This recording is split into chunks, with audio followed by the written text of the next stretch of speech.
இப்ப டாஸ்மாக் ஊழியர்கள் நிறைய இடங்களில் கரூர் உட்பட பல இடங்களில் போராட்டம் நடத்துறாங்க. மணமகள் மண்டலத்தில் வந்து கியூல நின்று அந்த மதுபானங்களை வாங்குறாங்க அப்படிங்கிறத பாக்குறோம். அப்ப என்னன்னா நான் என்ன சொல்றேன்னா, இப்ப நீங்க வந்து இவங்க புதுசுங்கிறனால இவங்களுக்கு இது பின்னணியில் என்னென்னலாம் இருக்குது, நீங்க அதை சரி பண்ணணும். நீங்க என்ன பண்ணணும்னா, டாஸ்மாக் கடைகளுக்கு 8,000 ரூபாய் வாடகை நிர்ணயங்கிறத கூட அதிகப்படுத்தணும். அவங்க கை காசு போட முடியாத ஒரு சூழலை உருவாக்கிட்டு நீங்க நடவடிக்கை எடுக்கலாம். இப்ப இந்த மாதிரியான விஷயங்கள் இருக்கிறது. இது போக போக அவங்க வந்து கத்துக்குவாங்கன்னு கூட நம்ம வச்சுக்கலாம்னு வச்சுங்களேன். இப்ப நான் என்ன சொல்றேன்னா, இப்ப இவங்க இந்த மாதிரியான நடவடிக்கைகள் எடுக்கிறது, ரீல்ஸ் போடுறது, எதுவாக இருந்தாலுமே அவங்க கொஞ்சம் தட்டத்தடு மாதிரி அவங்க கத்துக்கட்டும். அதிகபட்சம் என்னன்னா, இவங்க இப்ப பத்திரிகையாளர்கள் பேசுறாங்களே, இப்ப கீர்த்தனாவோ, அறநிலையத்துறை அமைச்சர் ரமேஷோ, குறிப்பா அந்த மதுவிலக்குத்துறை அமைச்சர் விக்னேஷ் வந்து ரொம்ப தெளிவோட பேசுற மாதிரி தான் நான் பல பேட்டிகளை பார்க்குறேன். ரொம்ப தெளிவா அவர் பேசுறாரு.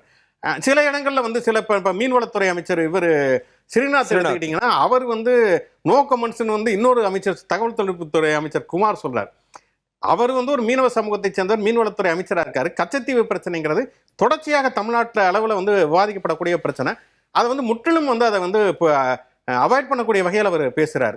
அப்போ சில அமைச்சர்கள் இப்படி இருக்காங்க, சில அமைச்சர்கள் அப்படி இருந்தாலும் குறைந்தபட்சம் அவங்க வந்து ஒரு பத்திரிகையாளர்களை சந்திக்கிறாங்க அப்படிங்கிறது விஜயோட கம்பேர் பண்றப்ப இவங்களை வந்து நான் வரவேற்கிறேன் அப்படின்னு தான் சொல்றேன். இப்ப இதுல மிக முக்கியமான ஒரு பிரச்சனை என்னன்னா, மற்ற அமைச்சர்களாவது ஓரளவுக்கு செயல்பட ஆரம்பிச்சிருக்காங்க. செயல்படாமல் இருக்கக்கூடியவராக முதலமைச்சர் இருக்கிறாருங்கிறது இங்க மிகப்பெரிய சிக்கலாக இருக்கிறது.